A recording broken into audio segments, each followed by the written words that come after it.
Hari ini saya akan membahas tentang masalah iman yang sempurna. Ini menjadi salah satu landasan pondasi berpikirnya kita adalah, apakah di dunia ini adalah orang yang ada iman yang sempurna?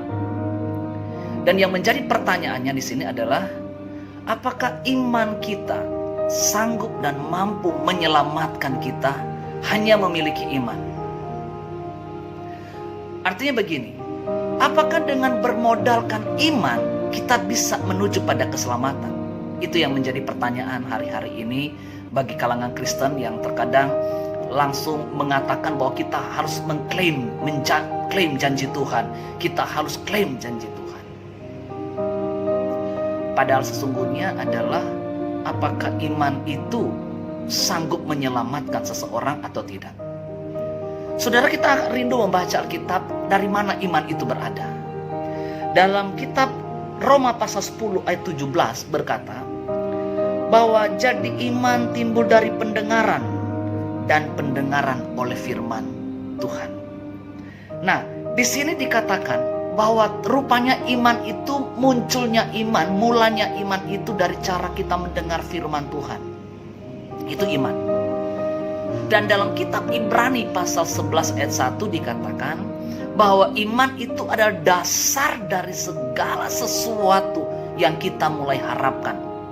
Makanya banyak orang yang mengatakan kita akan klaim janji Tuhan. Pertanyaannya, apakah itu benar? Yang menjadi permasalahannya sekarang adalah, apakah iman sanggup membawa kita pada keselamatan? Itu jadi pertanyaannya. Apakah iman sanggup membawa kita pada keselamatan? Artinya iman, apakah hanya beriman mampu dan cukup untuk membawa kita pada keselamatan? Mungkin ini lebih detail lagi. Artinya apakah iman itu mampu atau iman itu cukup untuk membawa kita pada keselamatan yang kekal? Nah, daripada pembacaan firman Tuhan ini kita melihat bahwa rupanya iman ini adalah satu landasan kekristenan. Kita akan coba melihat iman itu bagaimana cara pertumbuhan iman. Dalam 2 Timotius pasal 3 di sana dijelaskan dalam judul yang ada dalam ayat yang ke-10, ada judul di sana katakan, iman itu bertumbuh dari penganiayaan dan dalam pembacaan kitab suci. Bapak Ibu yang diberkati Tuhan, kalau kita melihat di sini pembacaan ini memberikan penjelasan jelas bagi kita bahwa iman itu kita dapatkan dari cara kita mendengar firman Tuhan. Roma 10 ayat 17. Dan ditambah lagi dengan Ibrani 11 ayat 1 bahwa iman itu adalah dasar daripada kekristenan untuk kita belajar berharap sama Tuhan. Sekarang pertanyaannya adalah, bagaimana iman bertumbuh? 2 Timotius, Rasul Paulus menuliskan kepada Timotius, merupakan anak didiknya, dikatakan bahwa iman bertumbuh daripada masalah yang ada, bisa juga iman bertumbuh, dan iman juga bertumbuh daripada cara kita membaca Alkitabiah. Ya, jangan lupa juga kita membaca Alkitab, yaitu firman Tuhan. Sekarang pertanyaannya, iman itu ada di mana? Iman itu ada di mana? Sebab kalau kita memperhatikan, mereka katakan iman itu ada di hati kita manusia. Apakah itu benar? Mari kita membedah kembali Alkitabiah yang mengatakan iman itu ada dalam hati manusia. Nah, Alkitab katakan bahwa iman itu harus kuat di dalam hidup manusia. Tetapi mau tinggal di mana, itu belum dapat penjelasan yang secara akurat. Karena begini, pada waktu kita mendiagnosa akan anatomi tubuh kita manusia ini, makanya dalam organ-organ tubuh hanya kelihatan ada mata, ada telinga. Kita membedah atau kita mulai mendiagnosa, periksa apa yang ada dalam organ tubuh ini, maka ditemukanlah jantung, ditemukanlah hati, ditemukanlah daging, tulang, dan darah. Dan kita tidak bisa menemukan iman di dalamnya. Ya, jadi permasalahannya, iman itu ada di mana? Saya membaca dalam kitab Yakobus pasal yang kita membaca dalam kitab Yakobus. Di sini memberikan data-data yang secara akurat tentang bagaimana sebenarnya iman itu. Dalam Yakobus pasal yang kedua,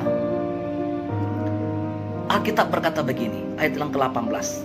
Tetapi mungkin ada orang berkata, padamu ada iman dan padaku ada perbuatan. Aku akan menjawab dia, tunjukkanlah kepadaku iman itu tanpa perbuatan, dan aku akan menunjukkan kepadamu imanku dari perbuatan-perbuatanku. Saudaraku diberkati Tuhan. Iman memang tidak bisa dilihat dan tinggal bagaimana iman itu dalam diri kita. Dengan kata lain, apakah iman itu tinggal dalam hati kita? Itu tidak menjadi satu landasan yang penting. Tetapi apakah kita bisa melihat iman itu bekerja?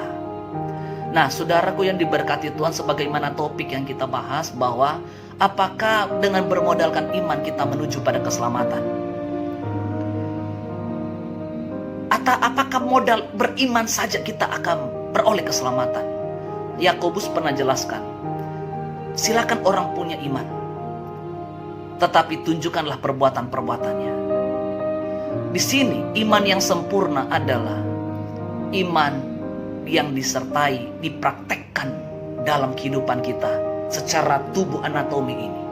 Jadi iman tidak kelihatan dalam susunan anatomi kalau kita mendiagnosa akan tubuh kita, tetapi iman itu bisa kita lihat dari perbuatan-perbuatan kita yang memperoleh firman. Roma 10 ayat 17, orang yang mendengar firman Tuhan dan orang yang membaca Alkitab dia dalam kitab 2 Timotius pasal 3, maka orang itu sudah cukup memiliki iman. Tetapi dalam Yakobus pasal 2, untuk mencapai keselamatan harus ada tingkatannya lagi. Tingkatannya adalah dia harus disertai dengan perbuatan. Kalau iman kita disertai perbuatan, maka iman kita itu yang dikatakan iman yang sempurna. Karena dia memiliki iman dasar pondasi firman Tuhan, serta dia melakukannya sebagaimana yang dikatakan oleh firman Tuhan, maka dia adalah orang yang memiliki iman. Jadi iman tidak cukup, orang beriman tidak cukup sanggup, atau dengan kata lain bahwa orang yang memiliki bermodalkan iman belum cukup untuk membawa dia pada keselamatan.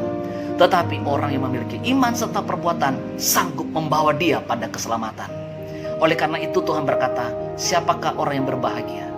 Yesus katakan orang yang berbahagia adalah orang yang mendengarkan firman Tuhan, memeliharanya, serta mengaplikasikan firman Tuhan itu dalam kehidupan sehari-hari. Itulah iman yang sempurna. Iman yang bisa menyelamatkan adalah iman yang disertai dengan perbuatan. Dan itu yang memang dijelaskan oleh Yesus sendiri dan dikatakan oleh Rasul Yakobus, bahwa iman harus disertai dengan perbuatan, maka itulah iman yang sempurna.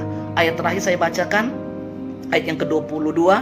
Kamu lihat bahwa iman bekerja sama dengan perbuatan-perbuatan, dan oleh perbuatan-perbuatan itu iman menjadi perfect. Iman menjadi sempurna. Biarlah firman Tuhan ini mengingatkan bagi kita, jangan kita orang Kristen hanya bermodalkan beriman yang selalu mengklaim janji Tuhan, tetapi mari kita punya iman karena yang disertai dengan perbuatan, karena iman tidak cukup untuk membawa kita pada keselamatan, tetapi iman yang disertai perbuatan akan sanggup membawa kita pada keselamatan hidup yang kekal. Tuhan Yesus memberkati kita semua dan shalom.